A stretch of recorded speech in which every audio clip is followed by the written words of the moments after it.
The former World War II RAF base Woodhall Spa Airfield and Tattershall Thorpe Quarry in Lincolnshire are now being restored for nature. Lincolnshire Wildlife Trust bought the quarry site in 2014 from Cemex, aiming to extend the adjacent SSIs and nature reserves it managed. Over the last 13 years, Cemex has worked with the Trust to create a mosaic of habitats with individual cells tailored to attract target species. Grassland is managed by sheep and cattle grazing, and around 10 hectares of arable land provides winter fodder for the livestock. Parts of the old runway have been restored back to heathland, as it was before being used for food production during the war. Adding more wetland is a key objective to help with drainage and runoff. The margins of the two lakes have been reshaped and planted to attract a variety of species of wildlife and insects. Surveys now show that 120 different species of farmland birds, waders and wildfowl visit the site, including 18 red-listed species. The site's wartime heritage also features in the restoration, and some of the old runways can now be seen.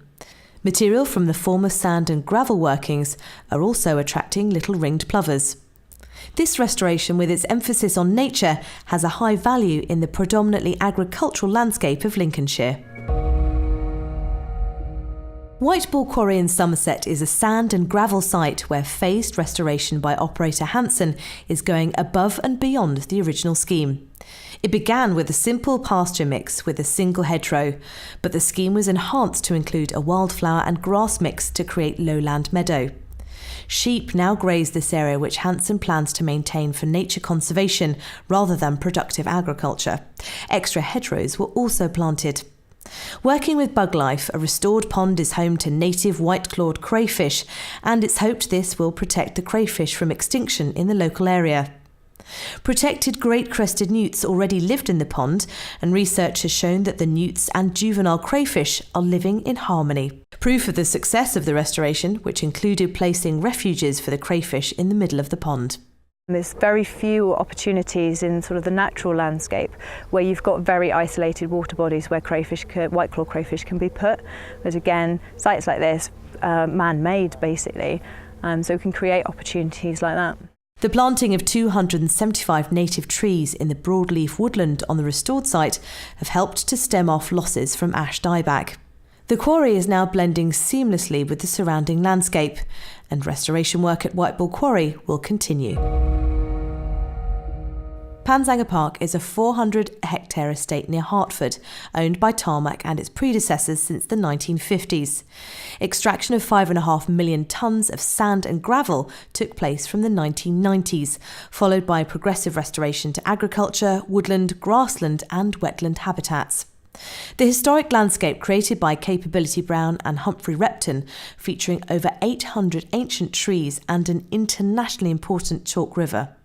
It's a sensitive landscape, and restoration work has been complex. The worked area covers 20% of the site, and restoration has returned 20 hectares of priority habitat to the park. I mean, there's been a huge range of habitats that's been restored at Panzanger Park. We've got through the valley floor, we've got a network of lakes and restored wetlands, which include, reed bed fringes. There's ponds that have been home to, a large number of dragonflies. We've also created a new section of Chalk River, and this is a replica chalk stream that has matured into a fantastic bit of habitat, and is now home to a population of water voles. There's grayling and trout, and it really is great for biodiversity. 80 hectares has been restored to agricultural land, blending well with the surrounding landscape. Woodland and hedgerows have been planted, and strips of wild bird cover provide winter food for birds. As quarrying operations come to an end, a large part of the estate is being opened to the public as a country park and nature reserve, with Tarmac working in partnership with the Herts and Middlesex Wildlife Trust and Hertfordshire County Council. Community involvement is spearheaded by People and Wildlife Officer Jennifer Gilbert. My role is all about engaging the local community with Panshanger Park, so I run a lot of the events and the guided walks, teaching people about wildlife and the history of the park. I also run the volunteer group, so I get local people involved with helping to look after the park and doing all the practical volunteer tasks and also species monitoring. We do a lot of that around the park. The park and restored landscape have also been developed as an educational resource for local people. Initiatives including an annual biodiversity conference, work experience for forestry students and a forest school where in the past 3 years over 1,000 children have enjoyed outdoor learning. In the fens and flatlands of East Anglia, Aggregate Industries has restored Podhole Quarry near Peterborough to grazing pasture with 4.5 kilometres of mixed hedgerows. These wildlife corridors are now home to a variety of wildlife. The fields, which have been restored to high-quality agricultural land, slope down towards a series of lagoons. They capture water draining from the land, and a small shallow pond has been planted with reeds to create a wetland habitat. The pasture is protected by deciduous tree planting in the hedges and nearby copses and provides excellent grazing for the farm's rare breed pedigree shorthorn cattle. The restoration scheme at Podhole was created with the farmer who owns the land, and it was designed to contrast with the arable production on the rest of the farm. Podhole has now been transformed into a mixed farm for the 21st century. A bird's eye view shows the extent of what restoration has achieved at Tarmack's Clodagh Quarry beside the River Lossy near Elgin in Scotland. 35 hectares of the former sand and gravel quarry has been transformed into a mosaic of lakes, wetlands, islands, wet woodland and agricultural land. The lake and wetlands feature shallow lake margins and bridges, allowing the natural regeneration of wetland plants. Water flows freely through the lakes without pumping. The sandy banks have been seeded with wildflower mix, producing colourful displays of orchids in the spring. The restored wetlands have created a river corridor popular with otters and migrating birds. 95 bird species have been recorded on the site, including the rare Slavonian grebe, kingfishers and ospreys. The RSPB are monitoring Clodagh's birds. The site also includes 2 areas of mature wet woodland with birch, alder and willow. Community engagement is key at Clodagh Quarry. School children visit to learn about mineral extraction and the wildlife that has made the former quarry its home. Hanson's restoration at Barnhill Hard Rock Quarry with developers Chelverton Dealey Freed shows just what can be done with a deep hole a mile long and less than 300 metres wide.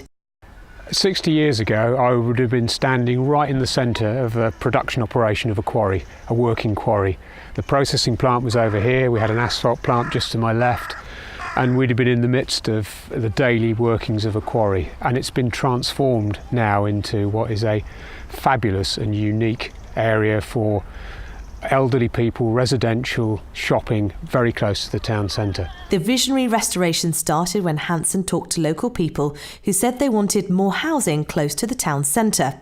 So the restoration includes 109 new homes, a mixture of social and private residential housing, shelter retirement accommodation and a supermarket and car park.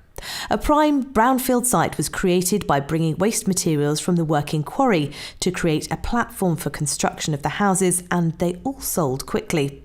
Hanson hoped to extend the restoration in the future. At the same time, we're developing an area just behind us now, which was the old concrete plant, which has now been moved further north into the quarry, and we're looking to develop that for housing as well. The restoration is also delivering benefits for local people and wildlife. The eastern face of the quarry is a geological SSI. This has been preserved and an extra 3,000 broadleaf trees and shrubs have been planted, with a wildflower area on the south-facing slope. Quarrying began at the Cemex quartzite site in Gloucestershire in the 1930s. The pink quartzite stone was used for asphalt paving. Restoration work has been ongoing, but the last 3 years have seen major transformations, with the quarry being restored to agriculture and nature conservation use, an unusual mix for a former hard rock quarry. The site is leasehold, so the restoration has been undertaken with the landowner, seeing the site returned to grazing pasture with newly planted woodland. The creation of a lake has attracted a wild variety of birds and insects that weren't seen at the site before.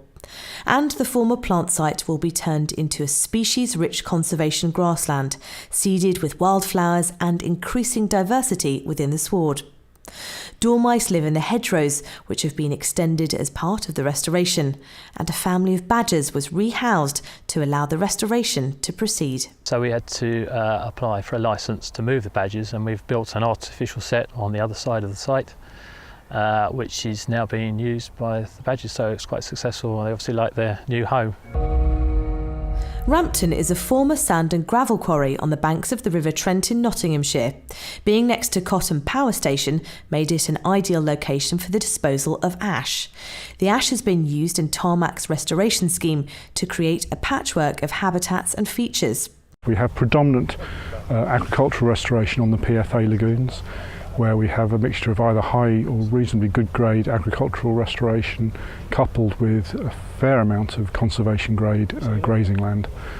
We also have areas of open water and wetlands margins created for protected species, particularly great crested newts and smooth newts.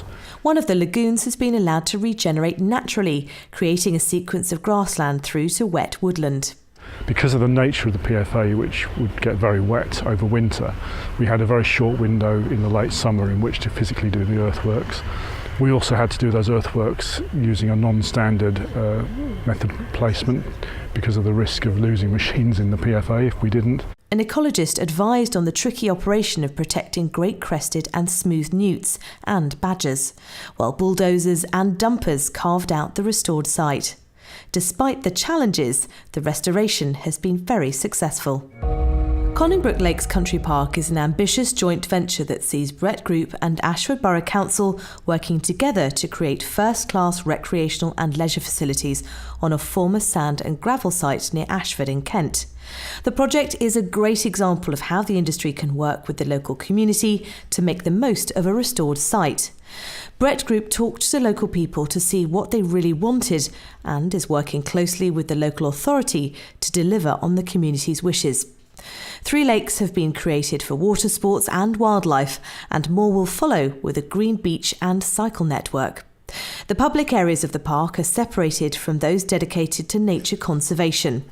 And the two work really well together because they're managed by the Wildlife Trust here, which are obviously concerned of keeping the best interests of the conservation uses to the fore, and by the local authority who are interested in making a fabulous facility available for public use. Community involvement has steered this restoration project towards mainly recreational use. The site is already used for sailing, fishing, birdwatching, cycling and walking. Its location next to the Julie Rose Stadium has made this restoration a popular place for larger events like triathlons, athletics and open swimming competitions.